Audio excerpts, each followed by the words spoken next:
भारत एवं कानपुर नगर के मेरे प्रिय भाइयों और बहनों, खासकर वे भाई बहन जिनके खाते विश्व के सबसे बड़े फ्रॉड बैंक आईसीआईसीआई में चल रहे हैं, या वे आईसीआईसीआई बैंक से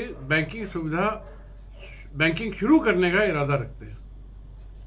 मैं अजय टंडन, अधिवक्ता सर्वोच्च न्यायालय, राष्ट्रीय अध्यक्ष ईमानदार भारतीय पार्टी, मैं आईसीआईसीआई बैंक के विश्वव्यापी फ्रॉड के बारे में आपको बताना चाहता हूं, लेकिन विस्तार से बताने के पहले आप सभी को अपने साथ हुई धोखाधड़ी के बारे में अवगत कराना चाहता हूं।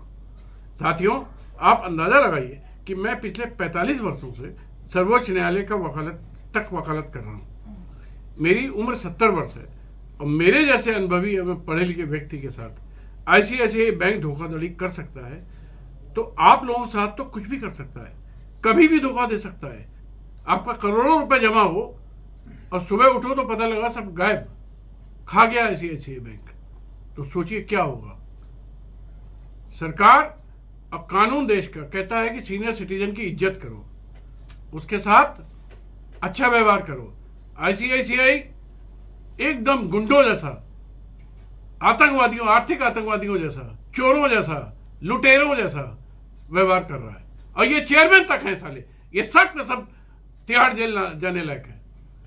साथियों, मैंने भारत की 140 करोड़ जनता को भारत की न्यायिक व्यवस्था के भ्रष्टाचार से मुक्त कराने हेतु artificial intelligence research and development centre बनाया, जिसका मुख्यालय नोएडा सेक्टर 132 एटीएस बुके में एक कार्यालय स्पेस लेकर उसमें शुरू करने का फैसला किया। मेरा उद्देश्य भारत के सभी कानूनों को आर्टिफिशियल इंटेलिजेंस टेक्नोलॉजी में डालना है, वकीलों और जजों के स्थान पर रोबोट का निर्माण करना है और भारत की 140 करोड़ जनता को फास्ट, फेयर और फ्री जस्टिस उपलब्ध कराना है भारत सरकार के सहयोग से। एक पाई लीगल सिस्टम में खर्चा आप लोगों को नहीं होगा अगर मैं अपने उद्देश्य में कामयाब हो गया, और जरूर होऊंगा एक दिन। लेकिन हालांकि अनुसंधान का कार्य मैं प्रारंभ कर चुका हूं काफी समय से। इस कार्य हेतु मैंने एटीएस बुके नामक बिल्डिंग, जो कि सेक्टर 132 नोएडा में B066 में एक ऑफिस स्पेस 2019 में खरीदा। कीमत 82 लाख रुपए 82 लैक्स। लेकिन आईसीआईसीआई बैंक के भ्रष्टाचार के कारण, मुझे लोन सैंक्शन करने के बावजूद पूरा लोन न देने के कारण और विलंब से देने के कारण मुझे एटीएस बिल्डर को करीब 22 लाख रुपए अतिरिक्त ब्याज देना पड़ा। मुझे कुल मिलाकर 1 करोड़ 12 लाख का भुगतान करना पड़ा, जिसमें से आईसीआईसीआई बैंक ने मात्र 39 लाख रुपए दिया, जबकि उन्होंने 64,50,000 रुपए सैंक्शन किया था। सोचिए, सैंक्शन लेटर मेरे पास है। करीब 26 लाख रुपए अभी तक नहीं दिया है। 39 लाख के लोन के विरुद्ध 31 लाख का भुगतान 5 वर्षों में, जिसमें से करीब 25 लाख बैंक ने ब्याज के रूप में एडजस्ट कर लिया है, अभी भी कर रहा हूं। सोचिए, सब ब्याज ले रहे हैं, पता नहीं मूल कब खत्म करेंगे। अब आईटीएस बुके के बेईमान बिल्डर और भुगतान में थोड़ी सी विलंब होने के कारण ऑफिस स्पेस का अलॉटमेंट कैंसिल कर दिया गया।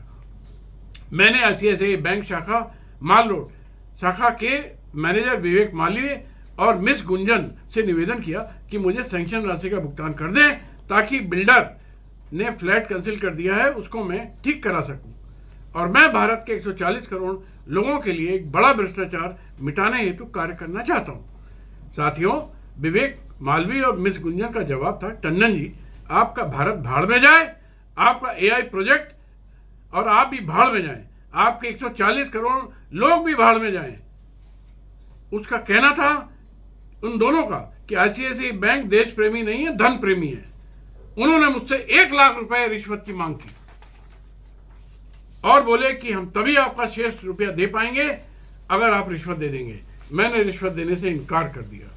उन्होंने सैंक्शन करने के बावजूद बाकी राशि देने से इनकार कर दिया। सोचिए आप। साथियों, कुल 1 करोड़ 12 लाख में से 74 लाख मैंने स्वयं की कमाई अपने मित्रों और रिश्तेदारों से पर्सनल लोन लेके, पत्नी के जेवर गिरवी रखकर लोन लेकर जमा किए। आईसीआईसीआई बैंक ने कुल 39 लाख दिए मुझे उस ऑफिस का इंटीरियर कराने तत्काल और रजिस्ट्री कराने के लिए तत्काल 25 लाख से 30 लाख रुपए की आवश्यकता है, लेकिन आईसीआईसीआई बैंक ने बेसहारा छोड़ दिया।